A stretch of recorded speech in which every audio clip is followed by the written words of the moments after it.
hogs, both animal and humans. She is someone who could have been maybe in a yacht somewhere or in a beachfront somewhere.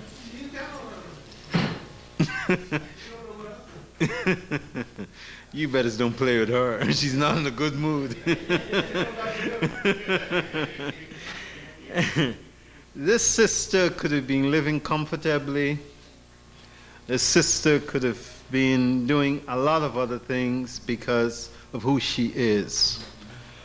She could have been teaching anywhere she chose to, as she was. She's taught up and down the west coast of Africa.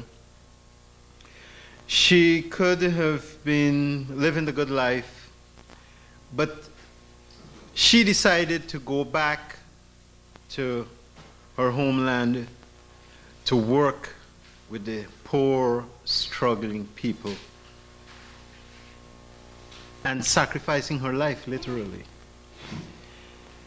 And there aren't too many Bayyinahs around, in that not only is she back there, not only is she there working with the people, but most of all, she's working against the forces that are working against her people, primarily the United States Army, plus its local tools. And you know, when someone takes a stand like that, we have to commend him. That's why you see we are so upset that more people aren't here to share this sister here today.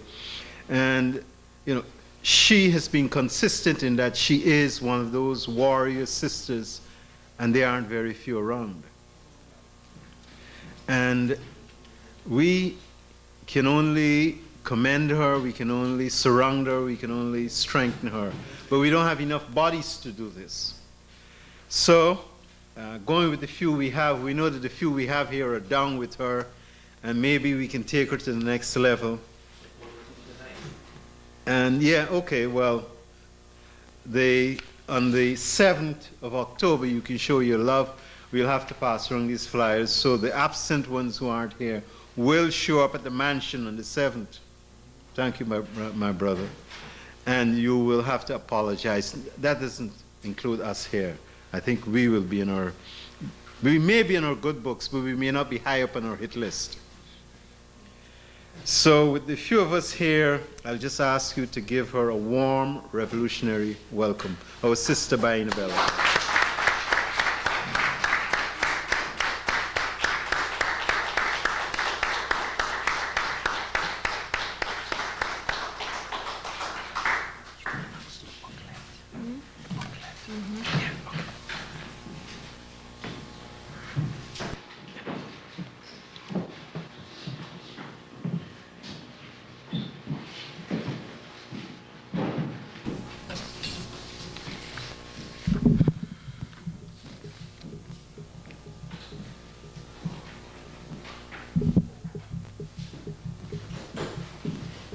In the names of the ancestors from whom we draw our inspiration, guidance, and strength, namely Isis, Oshun, Ogu, Ezuli, Nzinga, Toya, Nat Turner, Dessalines, we greet you in Haitian traditional terms, One, Respect. In the name of resisting people of Haiti and the world, we greet you in the battle cry of the many, liberty or death. We thank African Echoes for inviting us to speak this evening. And as we discovered, our theme is fulfilling Reverend Dr. Martin Luther King prophecy. We thank you for being here. Unlike what Brother Inuni, I understand what he feels, but I really don't care about those who are not here. The important thing is you who are here. So let me invite you to come a little closer. So what comes out of me may be more what you need to know, what you need to hear.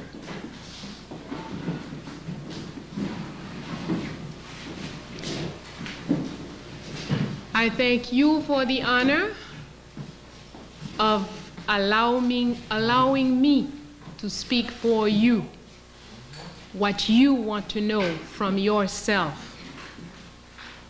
Because ultimately, that is all that matters. It doesn't make any difference how many people stand up and clap for you. It makes no difference how many television program or radio program that you go on, what kind of a big star or big whatever you are. Because what is important is, are you yourself? And are you doing what your mission is?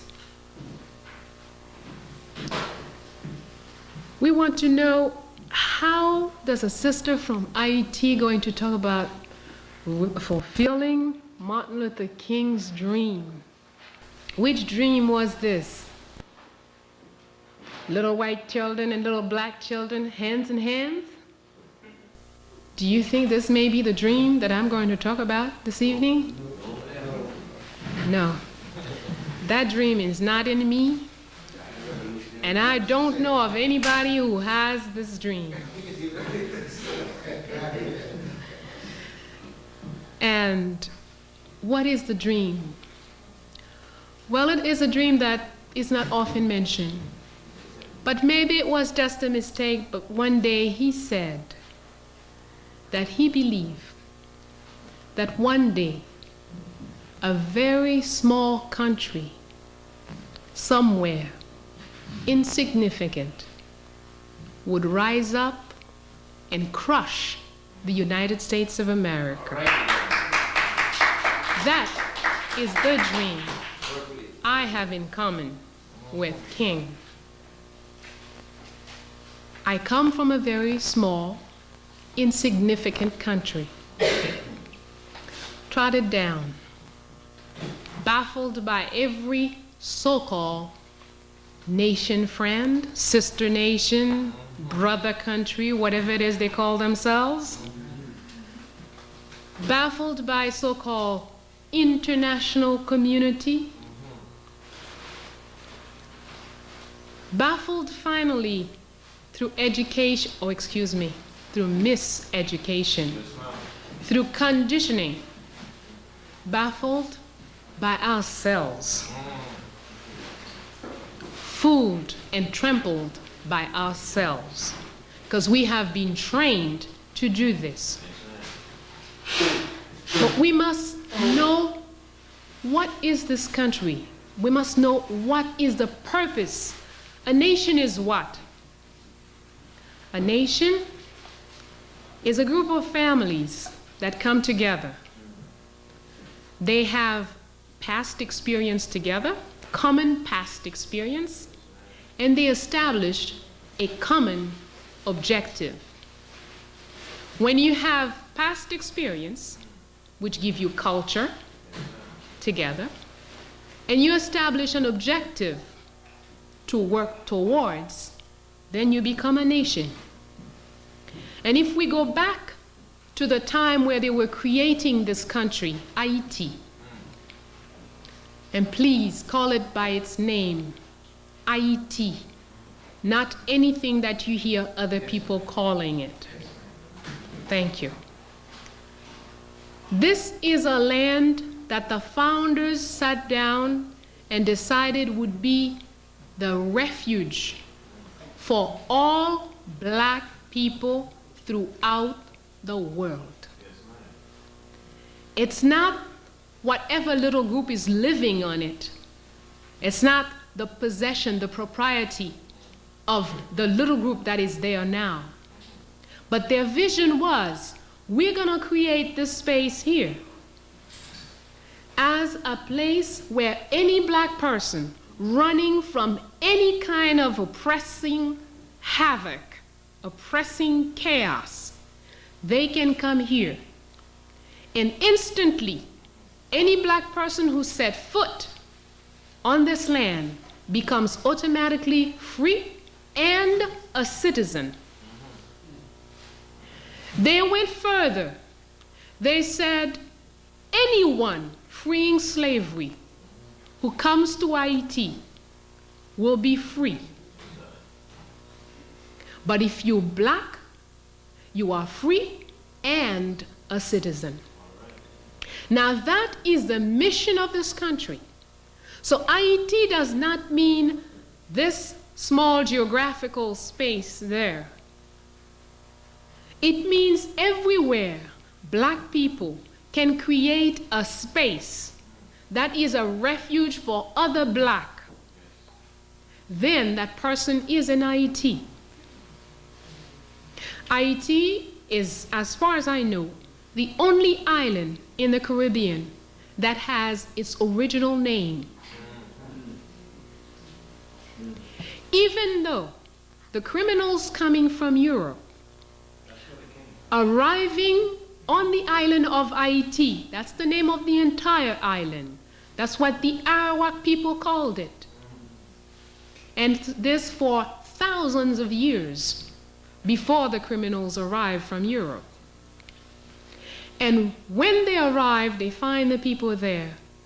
It is estimated there were between 2 and 3.5 million Arawaks on the island in 1492.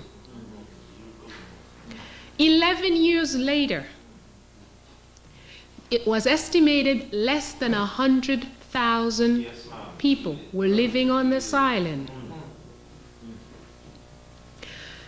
A little before this estimate, as they noticed that the people were just dropping off like flies, the Europeans went to Jamaica, collected a portion of the population there, brought them to Haiti to dig for gold for them. And that population disappeared too.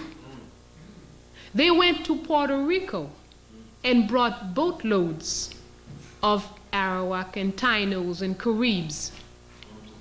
And that population disappeared too in Haiti.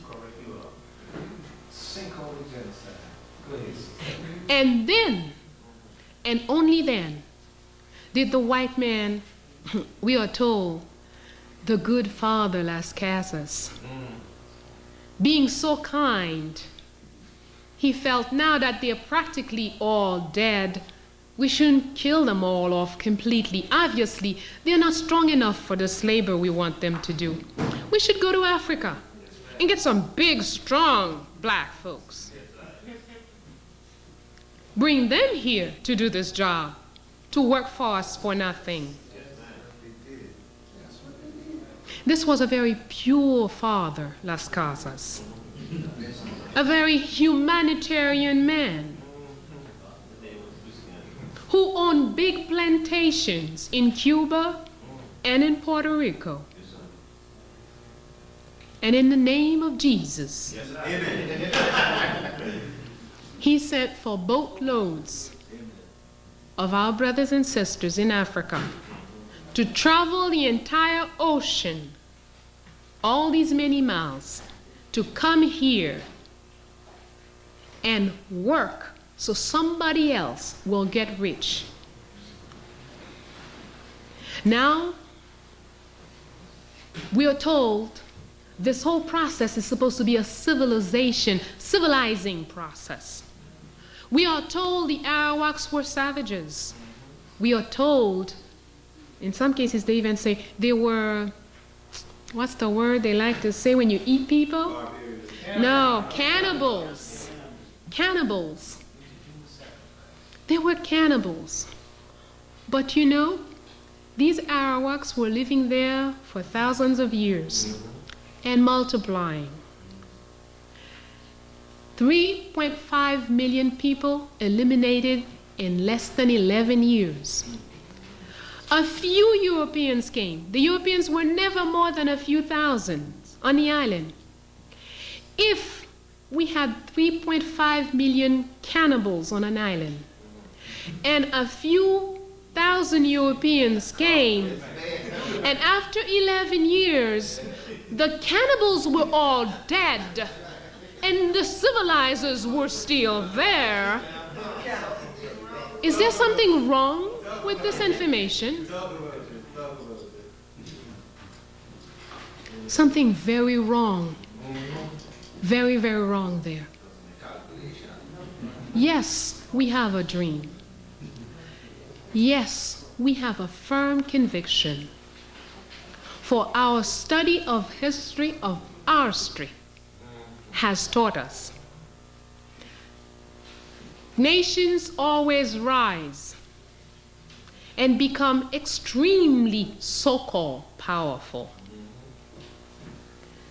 Once upon a time, England used to say, the sun never set. Can they say this today? No, ma'am. Once upon a time, France said a lot of things. Once upon a time, Rome said a lot of things. But every single time, some small, insignificant nation rises and places that monster in its place. And I am certain the same, we will see that same thing. We have seen Russia disintegrate, or USSR. But there was a lot of propping. So a lot of us didn't even understand what really went down. And since it was like family affairs, things were arranged in such a way that you and I couldn't really see what happened. And then you know how it goes in the family. Even if I fight with you, we battle, I crush you down, then I help you get up too when we go in front of other people. So it's very difficult for people to really know what went down inside the room. But that's nothing. They think they did the big crushing for this period, but that's nothing. The best is yet to come.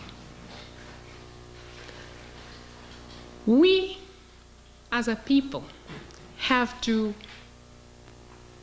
work seriously. The first war has to be the war on self. You and me and him and she and her and him need to know the white man is living inside of you. He is in your mind. With every book you studied in school, he snuffed inside the tiniest little crawl, this little fit in your head. And I don't know, maybe he has even entered our soul. We need to investigate. But we have a mission. The first mission, before you and I can get together, you need to get together with yourself, armed as you can get, with the best weapon, the highest, most up to the point technology weapon, and go out and get this white man out of your brain. And I have got to do the same thing before you and I can get together.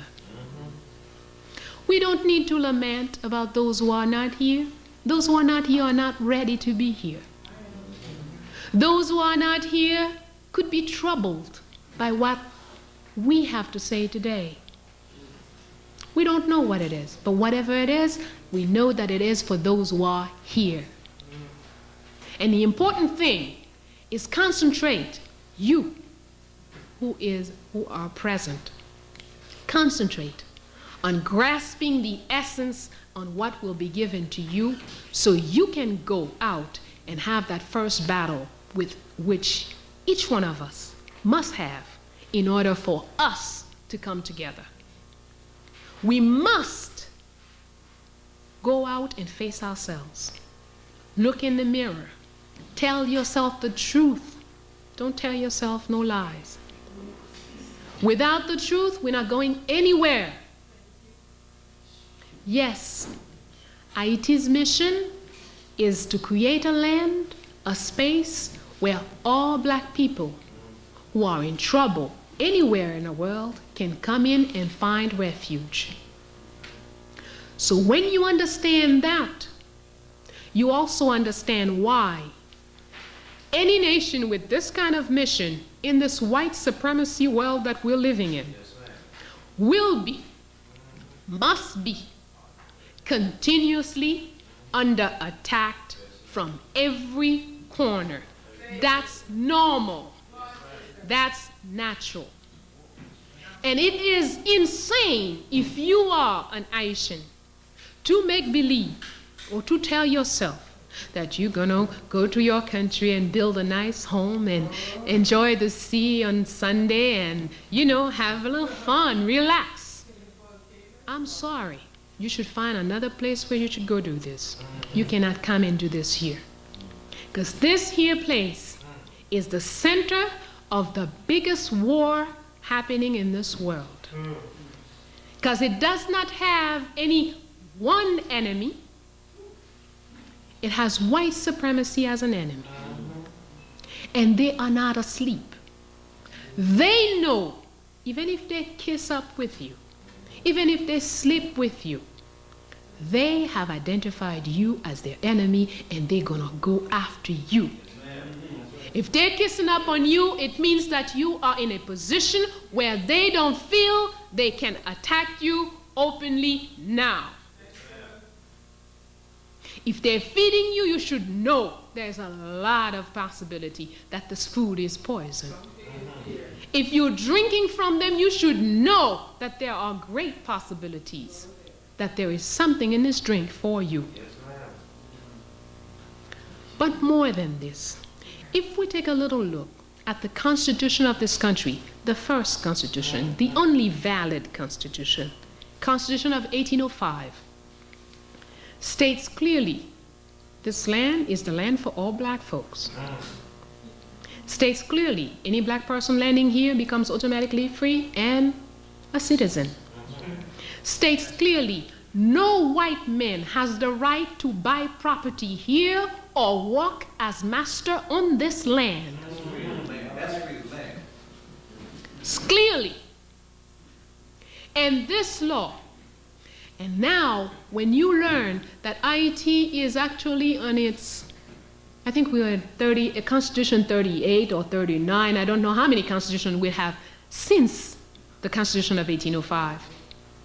If you understand, and of course in most books, you will not find a copy of the Constitution of 1805. They will begin with the Constitution of 1807, even though they will have the Constitution of 1801, which is before Haiti's independence. But most people can never find a copy of 1805. But if you understand the mission of this country, then you also understand why this Constitution cannot be this readily available. With every Constitution, they removed the mission of the country little by little. And the very last thing to fall out was the article on white man cannot buy land or walk as master on this land. And it was removed in 1915 during U.S. occupation. Yes, ma'am. Tell them who your enemy is. And the Marines encircled the Parliament at that time when they wanted to have this law removed from the books. They had already been manipulating several weeks already. Several new laws came in, removing this one, removing that one.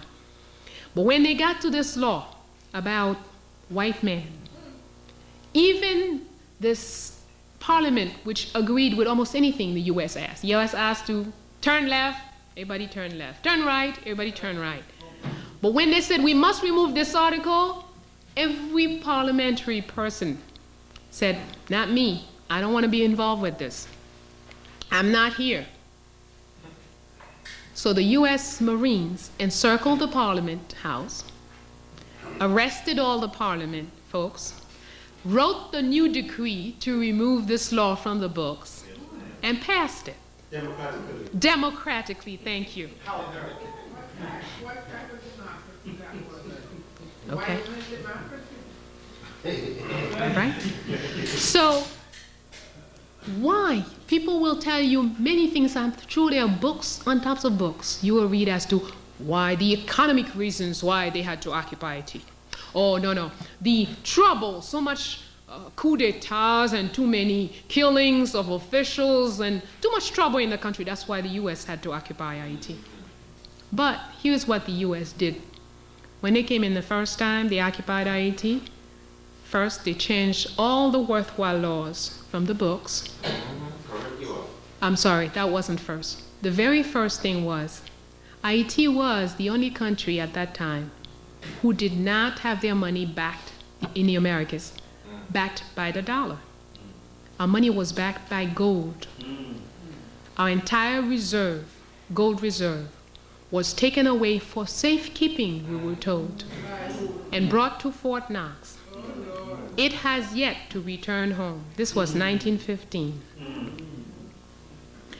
When somebody asks you, why is there so much poverty? When some white person says, oh, I want to go help the poor people in Haiti, so I'm going to bring a little bread and a little water for them. Ask them, why don't you just ask your government to give them back their gold? Right. Yes. So, we're looking at a country that has set a model for black countries. The only country who had a constitution which was in accord with what the purpose of the people. We cannot have black people enslaved or colonized, and then when we're free we say, oh, our colonizers are our best friends. They teach us the laws we should have in the books. We're going to take their books to have the schools. We're going to take their doctors to come and build our hospitals. Why the hell then why don't you just stay in slavery or stay in colonization? We have an example, Nigeria. Very important country. 110 million people strong. Powerful land, variety in climate. Nigeria has everything to win as a black country. When Nigeria was becoming, and the crackers really didn't want to give Nigeria up. They did not. Because Nigeria was too much wealth, too much of everything. And it had a very dynamic personality, the people of Nigeria. Well, when you read the Constitution of Nigeria, you can hardly tell this is a black nation. But furthermore, the accompanying agreements, Nigerians agreed to live in the hands of England. The educational system, the justice system, the finance system, and the resources. So here we are independent. Here's how it went in Nigeria. We're independent. Hooray! Independence! Wonderful. But England will determine what you do as far as education is concerned, will determine how money is spent and for what, will determine how resources are used, and will determine justice for the next 15 to 20 years. Is that independence? No. Modern slavery. All right. So, Haiti, if you're looking for one country, one black country, coming out of slavery or colonization, that actually had what you call independence, you will not find two examples. Not even Ghana. Ghana is the closest. Ghana had pretty good documents in what they set up. Guinea tried. Paid very dearly for trying. Okay? So, tell me, here we are. I'm a slave master. You're my slaves. I spent 100 years beating up on you, your grandmama, your great-grandmama, making you work for nothing for me. Centuries after centuries. And then one day independence must come. I said, okay, fine, let's have independence. Let's sit down and talk about it. Here's how your independence gonna go, okay? Let me tell you. And now, independence is signed. We all happy. We shake hands. How sweet. All the land that I took from your family remains my land, of course. And now you out in the streets begging. You know what I'm gonna say? Look at this bum. What is wrong with him? These black folks can't do nothing for themselves. Here we am begging, begging, always begging.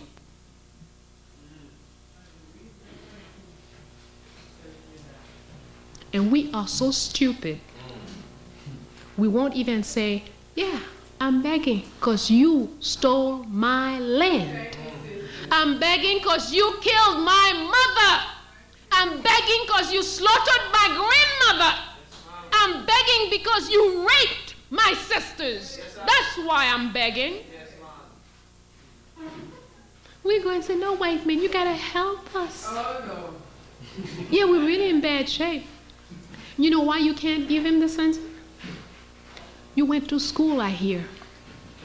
Your mama sweat by the roadside, selling mangoes to send you to school, to send you to the best schools. Like my mother. My mother was living in a room, one room, saving every penny she made to send me to a school called Collège International Montpellier. After I finished secondary school, I had no idea. Hey, my mama said she's sending me to school. I went to school. But when I got to the school, you know what they taught in that school? They teach you how to drink whiskey, how to drink vodka, how to ride horses, how to play card games. And see, this is a school, of course she didn't know. To her it was a great school because it was in France, and in France everything you learn is good for you. This is a school that children of barons and queens and whatever, who don't have any brains, who don't have anything to do, all they have to do is go and learn how to walk fancy, speak fancy, and drink up a storm without ever looking drunk. It's sad, but it's true. I spent a year, and there was no way I could explain to my mother, this here, where you sent me, I don't belong here. Anyway, to make a long story short, I went, did my year. At the end of the year, I have a diploma. Hey, I know how to drink vodka real good. I know how to dress up. I was forced to press my hair. I think it was 3 times a week I was supposed to press my hair because I was never supposed to have a kink anywhere. I must not be myself, you know. My hair was always to be pulled in a silky, slinky little whatever it was. Okay, I did it all until the last day. When the notes were all posted, I washed my hair with a lot of pleasure. And I blow it all out, something like tonight. Probably it was much bigger because it was longer then. And I put an African outfit. Without lying, one of my teachers went to the hospital with an infarctus.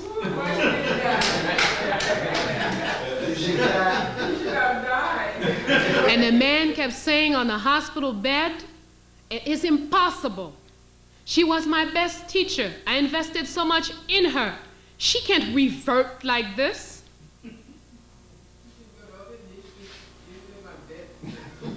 They worked hard to turn me into a white woman. It just didn't take. I was bad earth, bad soil.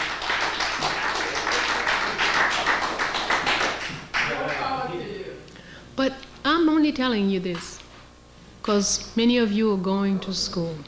If you're not, you have a child that you're sending to school. You have a niece, you have a cousin that's going to school.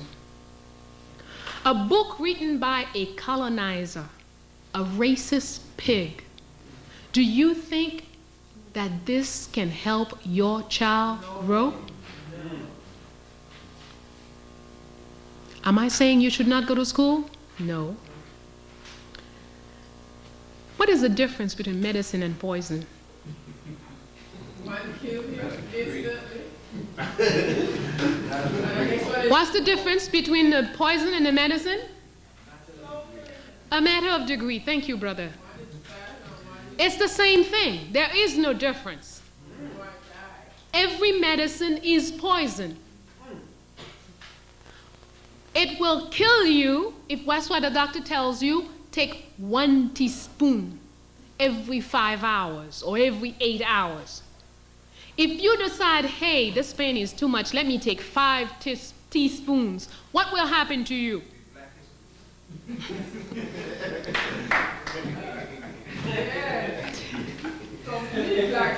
Right? Yes. Every medicine is poison. When you go to school, you have to think in terms, this is the poison you've got to have. But you have to measure how much of it, when you should take it, and sometimes maybe you just may have to say, hey, forget it. But that's a fact you need to know. Every time you sit in front of the television, somebody's working on you. Someone is working to change you from a black person who knows who they are and want to be themselves to something that wants to be anything other than what it is. When you take the New York Times to read, you think you're getting information? You are reading approved truth. Truth approved for general consumption. That's what you're getting. Has nothing to do with truth. Has nothing to do with reality. We have right now the island of Montserrat, which is 1/3 covered by the ashes of a volcano. Is there a big boo-hoo in all the television programs, all the television stations, right? No. It's a bunch of black folks. Who cares? And funny thing is, this week we have Italy. A little earthquake shook and killed 4 people. There isn't one station who didn't give it. Not one. In Haiti, people dying every day. All kinds of reasons, all kinds of situations. But that's not the problem. But when the big, gory, bloody stuff arrives, that's when it's interesting. In seconds, we have thousands of journalists from all over the world in the country. When it's big and bright, you know. But never they will touch the reality of what's happening. They'll give you their version, their interpretation. And they will give it to you in a way, in degrees, that will make you feel, these Haitians are a bunch of fools. These people always have a problem. And that's the same way they give us information about you. That's true. Most Haitians don't like black Americans. That's a fact. I'm not going to lie about it. We don't like you because the only information we have about you is what your enemy and ours tell us about you. And you don't like Haitians either. Because you have the same information from the same source about us. When was the last time the New York Times told you anything about Toussaint Louverture? When did the New York Times talk about Jean-Jacques Dessalines? When did you ever hear about what is the mission of this country?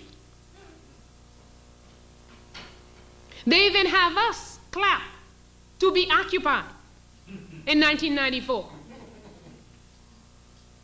Yes, I stood up against the coup in Haiti. Yes, I stood up for the return of the will of the people in Haiti. Because at the time, yes, Aristide won by 70% of the votes, He is the choice of the people, so he should go back. But when I'm told, okay, he's going back with military occupation, I said, no, that's too expensive. This price, not for me. Most of my comrades were against me. But that's not their fault. Lack of vision, lack of knowledge of our street, lack of understanding. What does military occupation mean in any country? I don't care where. That is not the problem. Military occupation means prostitution will rise up out of the street into the best families, number one. Because General so-and-so and Colonel so-and-so from the U.S. Army is not going to go in the street and pay $2. No. And he's got to have a prostitute. He's going to go in your home, my home, take my sister. Number two, the cost of living must rise at least 15%. That's a fact, whether you want it or not. Any place where there have been occupation, those are the two first results of any occupation. Yes, ma'am. So before, 5 goods for $1. Today, 17, 18, 19, 20 goods for $1. You know how many people cannot eat in this country? 70% of the population is not working. The World Bank says, oh, to make things better, we have a good plan for you. Things are going to get real good, real fast. First, the public workers must be reduced by half. A study proved that every working Haitian feeds at least 7 people. And we only 30% of the population, the working population, is working.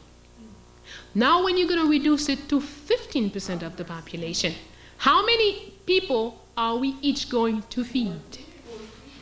And then what happens to the ones who don't have somebody working to feed them? In 1946, Haiti imported nothing of what it needed to survive on a day-to-day basis. In 1960, Haiti did not import its food. Since 1970, there is progress, I think they call it. We start importing things. And today, 1997, Haiti imports even lemon, even plantain, even corn. And don't forget, we are buying it with 20 goods for $1.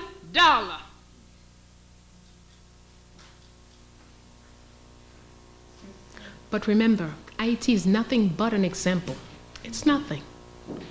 Whatever we say about Haiti, we could say it about Zaire, we could say it about Nigeria, we could say it about Togo, we could say it about Ghana, we could say it about Guinea, we could say it all over wherever our people are. And that's why we must make it our business. If we say we're serious about growing, if we say we're serious about going to war, you have to know what's happening in every part of your world. Don't sit here, I'm a black American, I'm living in Newark, New Jersey. Well, New York, I have no problem in Newark, New Jersey, we're okay. We have a nice mayor. No, we've got to become involved. Because whatever they're doing to us in Haiti, whatever they did in Zaire, in Lomé, in Ghana, it's coming to you, brother. It's coming your way, if it's not already there. Whatever they do to you, they're coming with us, to us with it. Whatever they do to us, they're coming to you with it. In 1960, Haitians did not know what drug was. 1970, if you say marijuana to somebody in Haiti, what you talking about? Cocaine? Today we have a large drug population since the occupation. Yes. Another wonderful thing that the United States of America does, it's cleaning out its jail populations, we're told. So for the past 3 years, every American Airlines that land in Port-au-Prince has 4 or 5 handcuffed men in the back. These are supposedly Haitians. Nobody checked their papers, nobody really knows. But what is certain, they are hardcore criminals. The US has a program.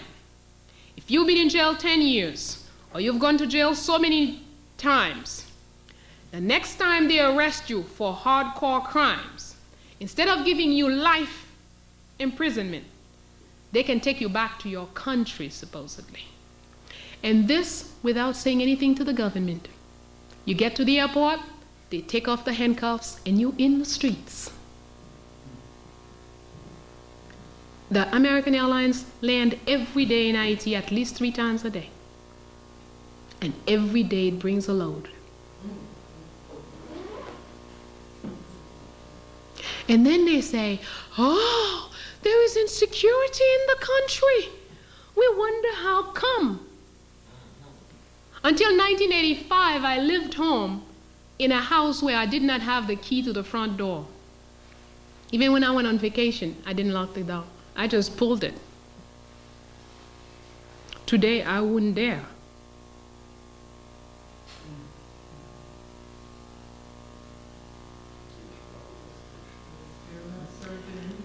But to solve all of this, first element, we must know what's happening. Because if you don't know, you cannot resolve a problem that you have not identified. Number 2, you must get yourself together. Don't look at Zaid and say, well, here's what's wrong with Zaid. Forget it. Bayyinah has to look at Bayyinah. Look at what's wrong with Bayyinah and decide how to cure and clean Bayyinah. Zaid has to take a good look at Zaid, clean up Zaid, and cure Zaid. And when Bayyinah is clean, Zaid is clean, Bayyinah and Zaid can have a program together. Thank you. Yes, sister, thank you.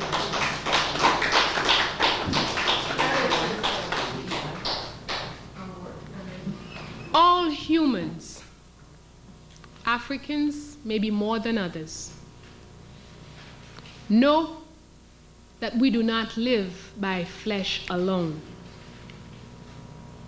Yeah, I hear there are people who say they are atheist. They don't believe in God. They don't believe in spirits. Atheist. Thank you. They don't believe in spirits. They don't believe in any force other than man. Possible. But what I know is all Africans, all, from every corner of the continent, all of the people with high melanin content, they all believe in what we don't see, in non-matter existence. So, I cannot speak and not come to the spirituality of things. In Haiti, a discipline was established. A set of belief, a belief system was established. Created from Ifa, from the motherland. Our expression of the divine, of the unseen, is called Vodun. Vodun is how we view the universe, how we view the interaction between matter and non-matter. Nothing is free from non-matter, from spirit. In Vodun, each person have their spirit. As a group, we have a spirit, all of us together. As a nation, we have a spirit. The tree has a spirit. The cat has a spirit.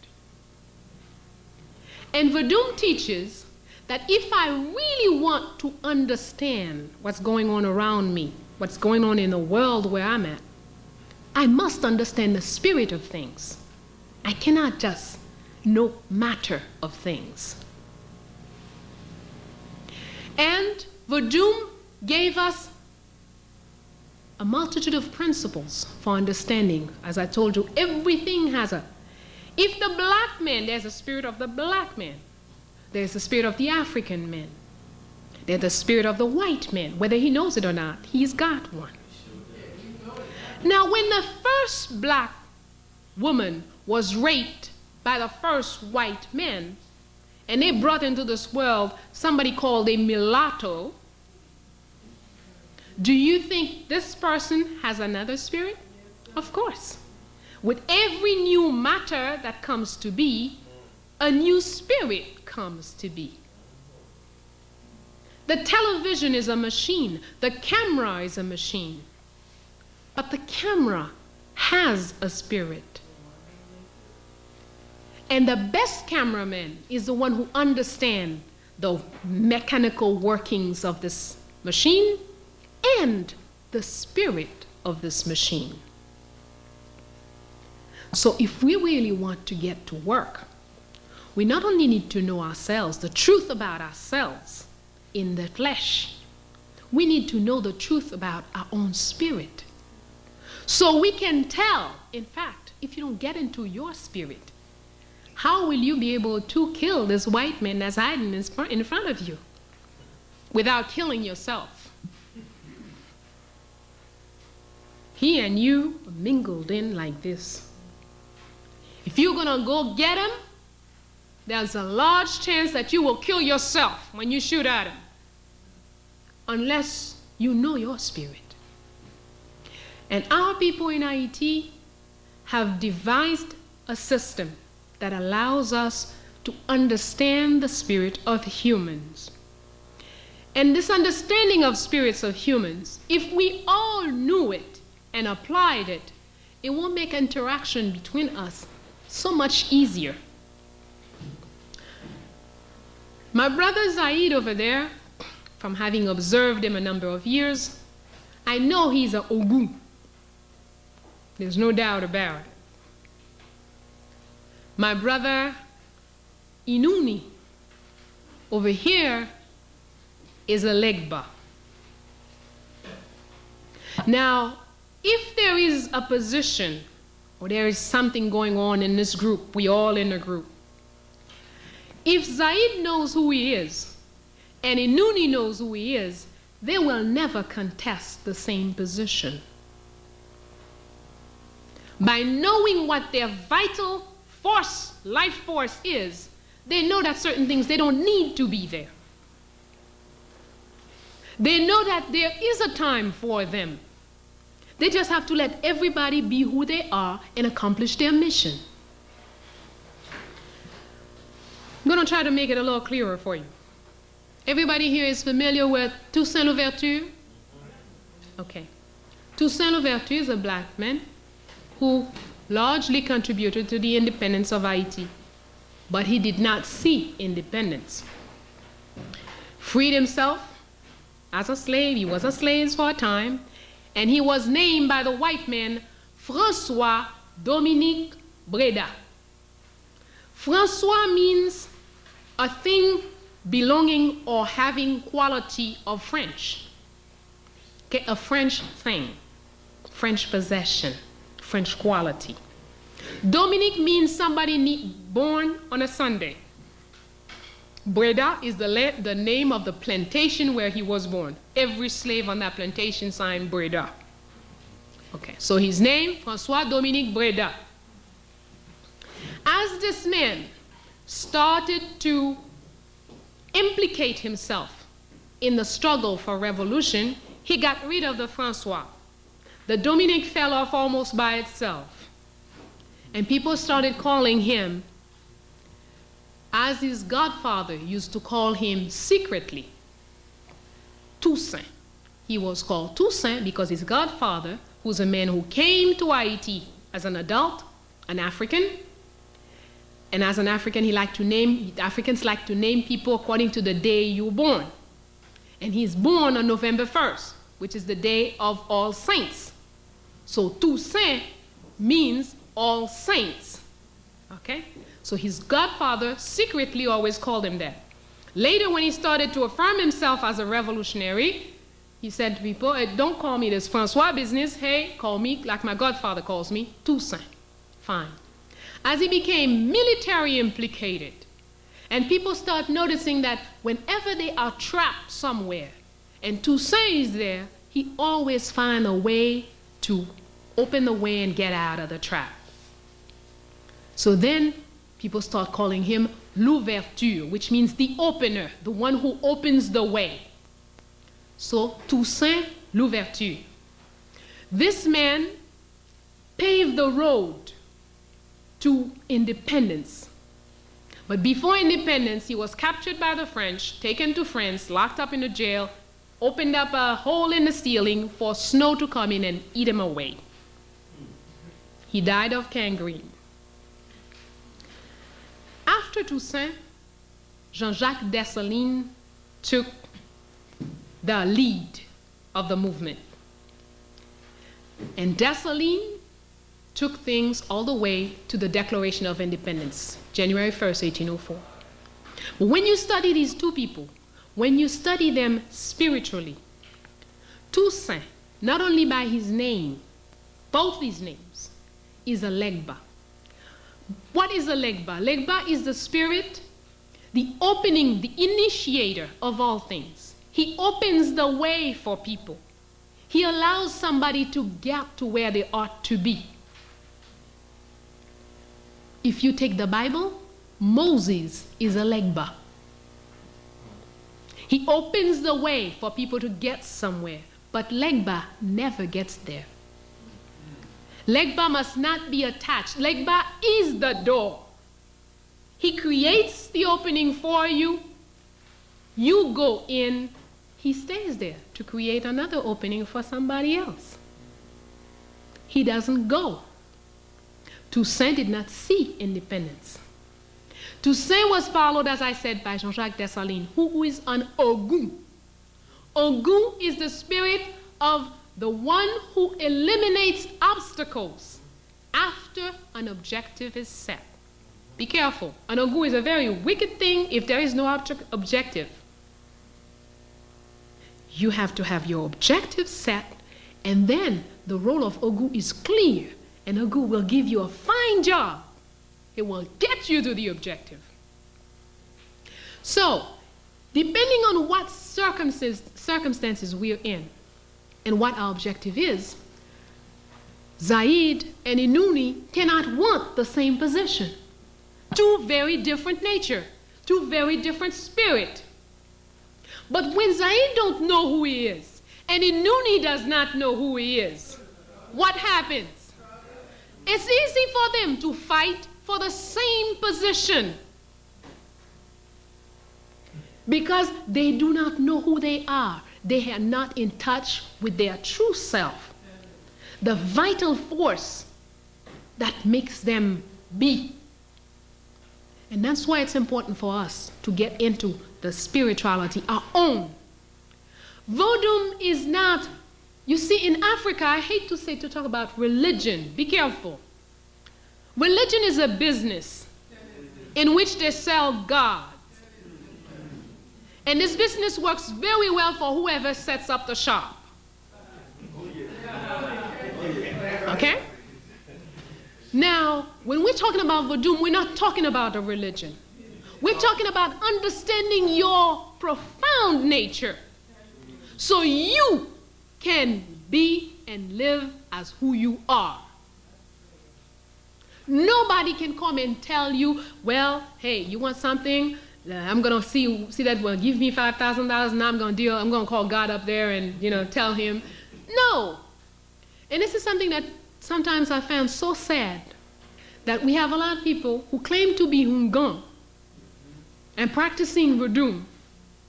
And they're doing the business, the same business as the Catholics, and they're trying to turn it into a religion. In fact, something horrible is happening at home right now. A lot of Hungans today are starting to dress in the robes, the big white robe or black robe the priests used to wear, that they're not wearing anymore. Now the Hungans at home are wearing them with a big cross on their stomach. They're giving up the asson, a thing they used to shake. They're not taking the cloche, the bell. Ding, ding, ding, ding. If you go certain ceremonies today, you go to them and you think you're in church. Anyway, today a lot of them start with, "Our Father who art in heaven." Yes. And that is sad. That is out of nature, out of themselves. Spirituality, nobody can teach it to you. You need to get the fundamentals of any books, any spiritual system. You can get the fundamentals and then look at inside of you and then determine how you are going to use the fundamental principles to improve your life. But nobody can tell you, you must pray every Friday, you must do this every Saturday, you must do that every Sunday. No, because what is good for you is not necessarily what I need. You may need to go into yourself and meditate 100 times a day. And even the same person will not need it the same way all the time. You, in certain circumstances, you need to be meditating and finding all your forces, gathering all your forces continuously certain days. And then other days you may not even think about it. It doesn't mean you don't pray. Because everything you say, if you're living your own life, if you are who you are, and you know who you are, and you live working towards realizing your mission in life, every sound of it out of your mouth is a prayer.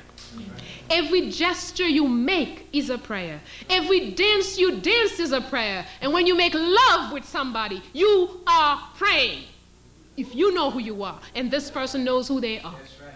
That's right. There isn't anything that you do that is not a prayer. When you know who you are. When we're looking at life, taking life as if we were, leaves being blown in the wind. You don't put any objective. You don't set no objectives. You just sit there and complain. Here's something else we're very good at. We can complain for days. And when you say to somebody, what's the solution? Okay, let's try. Nothing's going to work. But they keep doing this. They're doing this to us. No, don't complain. I don't believe in complaining. Look at the truth for what it is. Face up to it. Oshun teaches us. Love, you know what love is? Are you sitting well? Because I know you all been looking at all this television and this movie and reading all these fine romance novels. Don't sugarcoat. Love is knowing your weaknesses, your strength. The weaknesses and strength of your partners, the weaknesses and strength of your enemies. That is love according to Oshun. That is equilibrium. If somebody tells you, "Oh, I love this brother. Look at his little nose." This person don't love you. Person loves your nose, man. You better run. "Oh, I love this sister. Her butt is so cute." Man is a butt man. Don't waste your time with him.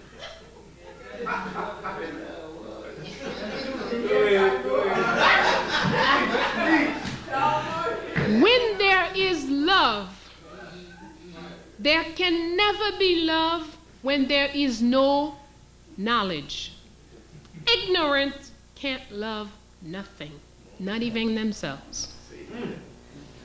Knowledge is the first step to love. I know this brother. I know what he can do. I know his spirit. I love the brother. Yes. And because I love him, and he knows me, he loves me, we can make a plan together. I don't have to become your wife. You love me, I love you. There's something we can do together. Maybe it's going to be something in the revolution. Maybe it's going to be something in business. And maybe it's going to be put our two lives together. But that's not the where we're going to do the loving. It doesn't really matter. I love you, you love me. We're going to do something that's going to benefit the whole. That's when I love you. But if I love your nose and you love my butt and her little feet and her little something, please.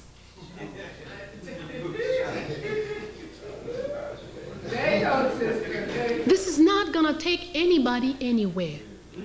In Verdun, we are taught good is what benefits the collective. The individual exists to contribute to the collective. So when I'm going out, I want to get all the money I can get to get me 2 cars, 5 houses, and jewelry and galore and all of this. And you tell me, I love my people. And I'm going to say, I love my people. And my people are starving to death. Any one of my earrings could feed a child for a couple of years. I'm sorry, that's not true. I do not have a good knowledge of who I am. Because if I have a good knowledge of who I am, I will know that this hungry child is me. So this hungry child cannot stay that way when I'm with 10,000 jewelry all over the place. No, I cannot do it. Before I came, I had prepared a text, the text I delivered yesterday. This text, I prepared it, and since I went back home, I have made it a policy that whenever I'm coming out here or out of the country to talk, my text must be approved by peasants in my country. So after preparing my text, I translate it in our own language, and I go to different places in the country, and I deliver it to groups of people who don't know how to read and write. And I have been shocked at the corrections they have brought to my text. One such correction is a definition of the word success. I had wonderful, I don't know what it is, but I had beautiful words to say what success is. And a peasant, about 72 years old, said, success, that's not that. I said, what do you mean? I mean, I went to school. I should know. I read in big dictionaries. He said, that's not success, sister. What you're describing here is applaud for a particular achievement. That is not success. Success is being who you are in such a complete and stable way that you become the foundation upon which the next generation will feel secure. Yes, sir.